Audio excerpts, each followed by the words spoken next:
So we're continuing our section on relationships, and what we're finding is we're finding golden nuggets, wisdom on relationships in Jesus' words. And what we're also doing is we're praying, and I ask that you would do this. We would all pray as a community together that God would bear fruit in our relationships. And then we can return and report on that fresh fruit like Matt just did. You know, forgiveness is one of the most vital pieces to healthy relationships because we are going to step on other people's toes and they're going to step on ours, aren't they? Look at verse 15. If your brother sins against you, see, it's going to happen, right? Go and show him his fault, just between the two of you. If he listens to you, you have won your brother over. You know, this passage, this part of this passage about confronting somebody and then doing it alone with some people and then to the whole church, this is one of the, to me, one of the most misunderstood, misapplied passages in the Bible. Because people grab hold of this little piece and misuse it. Jesus' words are never meant as fuel for burning bridges. And I want to show you that. I want to teach this the way I think Jesus is teaching it. And Matt and Betsy would teach you now that they are graduates, and congratulations on that. I know it has been quite a few years that you've been going to work on getting that degree. And in good biblical interpretation, what you need to do is you need to look at things in their context, okay? That's really important. Now, this comes up as Jesus is still on his dialogue, still on his response to the disciples' question, now, who is the greatest? Okay? He's still responding to that. And remember, he took a child, and he put the child, a little child, in the center and said, I want you to change, become like this little child, humble yourself. Then you'll be great.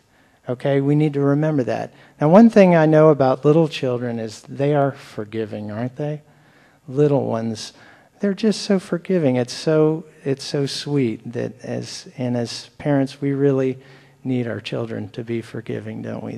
You can yell at them and make them cry, and then they turn around and give you a hug like they've completely forgotten it. Now, as they grow older, they tend to remember things a little bit better. And 10-year-old girls will bring that up against you later in order to get what they want. So, little children. Now, this is, we need, there's a point to this that we need to take, that we need to be able to talk to each other honestly. We need to be able to say to each other, because we're in a relationship and we're going to hurt each other, we need to be able to say to each other, you hurt me, okay? You sinned. I feel like you sinned against me. We need to be able to say, we need to know that your feelings, no matter if they're logical, no matter if that's what the person, I didn't intend you to make you feel that way. It happened. Your feelings are legitimate, and they need to be communicated. So if someone has hurt or offended you, you need to say, when you did this, I had these feelings. Your feelings are legitimate, and we need to share that. So we need to, as a community and in our relationships, we need to be able to do that. And that's why one of the reasons Jesus is bringing this up. We need to be able to talk to each other and communicate. Your feelings are legitimate, okay? Doesn't matter if they don't make sense or if it wasn't what was intended. We need to do that for each other. But it is not licensed for anger, vengeance, judgment, and rejection, which I've personally seen this, even within this church, this scripture cause the end to relationships and even the end to being part of this community. And they grab onto this little piece. Well, you know it says in Matthew that this and this and this. Well, you're taking it completely out of context because this is all about forgiveness. And so we know and that's, remember, okay, we've got this little pieces sandwiched by Jesus talking about to be great, you have to change, become like a little forgiving child. And then on the other side, you've got the parable of the unmerciful servant. And it is a serious warning. And Matthew makes no bones about the fact that if you don't forgive, you're not forgiven. That's 3 times in the gospel. It's very serious. To be forgiven and to forgive are sides to the same coin in Matthew. It's very, very important. And we look at this unmerciful servant, and we see that this man lost all his relationships. He lost his relationships with his master. He lost his relationships with, remember, the other servants came along and said, look what this guy did. He lost his relationship with his family, and then he ended up alone, isolated in prison. He lost his relationships. It's a very stern warning. This passage is about keeping relationships, not about losing relationships, okay? I've seen this misapplied, and it's terrible because it's used as justification for ending relationships. You need to kick this person out of the church because they've sinned and they're not listening to me when I confront them about it. That is not what this passage is about. It's about keeping, maintaining, holding on to relationships. Look at the goal of this verse. What's the goal? To win them over. That's the goal. And that word win in the Greek is this gain word. We're to gain relationships. We're to gain. And sometimes a conflict like this is actually, we need to look at it as an opportunity to make that relationship even better. And I learned that in business, and I would teach that in my HR consulting. What you actually have is you have a chance to, if handled well, this conflict and then its resolution and reconciliation can actually make your relationship stronger. So you have an opportunity here. We are called to be ambassadors. That's what Jesus said is saying to the disciples. You're ambassadors for the kingdom. Okay? Don't be like the Pharisees. This isn't Survivor. Okay? We're not trying to kick people off the island. We're trying to draw people in. Okay? Jesus had just told the parable, talk about context, he had just told the parable of the 1 and the 99 of the sheep and said, your Father's not willing that anyone should be lost. He's not willing that anyone in this community should be kicked out, rejected, any relationship that should be broken that he has brought together. And we've seen that too. We talked about that last week. All our relationships, seemingly random, are brought together by God. And we've got to remember that. And remember that they're worth holding on to, worth working for. So, and if it doesn't work alone, then ask others to come with you. Ask a few, and then ask the whole community with the goal of winning the person back.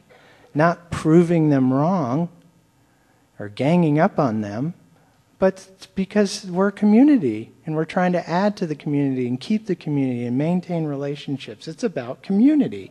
And that's what we see in the very next, that's the movement of this passage. This is verse 19. Again, I tell you that if 2 of you on earth agree about anything you ask for. I don't think I read that right. Again, I tell you that if 2 of you on earth agree about anything you ask for, it will be done for you by my Father in heaven. And this word agree in Greek is interesting because it's the root word to symphony. Okay? I want you to have a symphony of a community. I want you to have a harmonious community. That's the direction this is going. In your individual relationships, and therefore your community is harmonious. Our fellowship should be a signal to the world. It should be a beacon to the world. Not that we're fake in our relationships and, we just love each other and everything's great. Okay? That's the world looks at that and knows better. okay? Let's get real, okay? What the world notices is that there's a community that has some differences. There's community that, these people have relationships for a long time, and of course they've had their issues, their difficulties, their problems, their differences, but they're able to work through it. That's the kind of community that speaks to the world. That's a harmonious community. And look at verse 20, for where 2 or 3 come together in my name, there I am with them. What a wonderful promise. You know this passage. In all the more reason that we should remain together. See, there's this promise for those communities and those relationships that don't break apart. I'm going to be with them. All the more reason to work out relationships, to keep relationships. And Peter, as is typical, especially in Matthew, is the voice of humanity. It's the questions of the human mind, the fallen, sinful human psyche. And so he asks in verse 21, then Peter came to Jesus and asked, Lord, how many times shall I forgive my brother when he sins against me? Up to 7 times. He thought he was actually being a little gracious there, didn't he? 7 times, hey. And so, he does, you got to give Peter credit. He understands the subject. The subject is forgiveness. He got that. Very good, Peter, very good. But then what he wants, like us humans, he wants a number. Give me a number. Is it 3 strikes and they're out? Should we go to 7? I need a ceiling. I need a limitation on the crap that I'm going to endure here. Okay? That's what he's... Give me a policy, something that I can grab onto. Give me a number. And we love numbers, don't we? And so that's what Peter's asking for. And what Jesus does is he takes numbers and he just blows them out of the water. He says, no, I want 77 times, Peter. Or this is a little difficult to interpret these numbers. It's either 77 times or 7 times 7. Okay? And what he's saying is, and this is actually in the Old Testament, that phrase, if you've read your Matthew reader, has been used as a means for personal vengeance. That person did me wrong, and I'm going to pay them back 7 upon 7 times. And Jesus was redeeming that and saying, no, you're to forgive them that many times. So he's blowing that number out of the water. And then he does this in the parable you may have noticed in the NIV's passage. But what it says specifically is that the first servant who goes before the king owes 10,000 talents.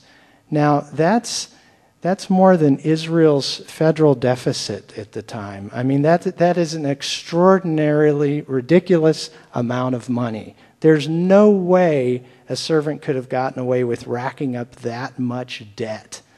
That is an overly patient, actually irresponsible lender who would lend someone that amount of money. It's huge. It's more money than was in Israel at the time. And so that's what that first servant owed, okay?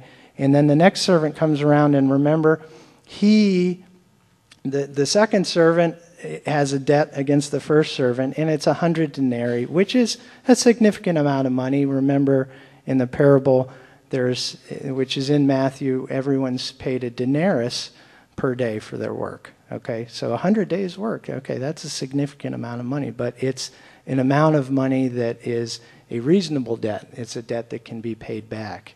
It's a debt that if worked on, it can be worked off. Okay? And that helps us also realize that we owe God, and God has forgiven a debt that we could not even possibly pay. It's such a huge amount that we couldn't possibly pay the debt that we owe God. And so Jesus takes these numbers and he says, Peter, you know what? Take your policies and your numbers and your human thinking and throw it right out the window, because it's just not going to help you. And now think about think about our author, Matthew. This parable is exclusive to Matthew. You won't find it in another gospel. Now, why would Matthew, in particular, remember this one? Okay, remember what Matthew did for a living? Yeah, he was a tax collector. Yeah, and he knew about money, and the word that he uses, forgive, here in this parable, is a word that has an economic sense of releasing a lien, writing off a debt. He was well familiar with what this meant. And so for him it was very personal. He knew how much money he had taken away from people. He was an accountant. He knew about this. He knew about these numbers. All this jumped out to him, and it had to hit him square in the face. And he had to think, now Jesus is talking about me.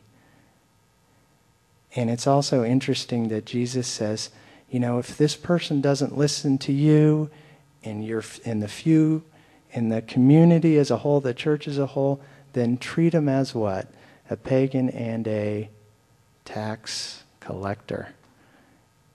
And Matthew was like, whoa, that's me. I've been I've sinned for so long. I've racked up such a huge amount of debt. I've taken money from other people. And here, Jesus, how does he handle it? How does Jesus treat a tax collector?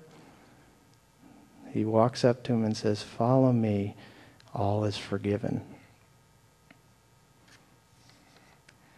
And that's where we want to go. We want to be like Matthew and see ourselves in this passage. We need to get in touch with Jesus' forgiveness for ourselves. That is the key.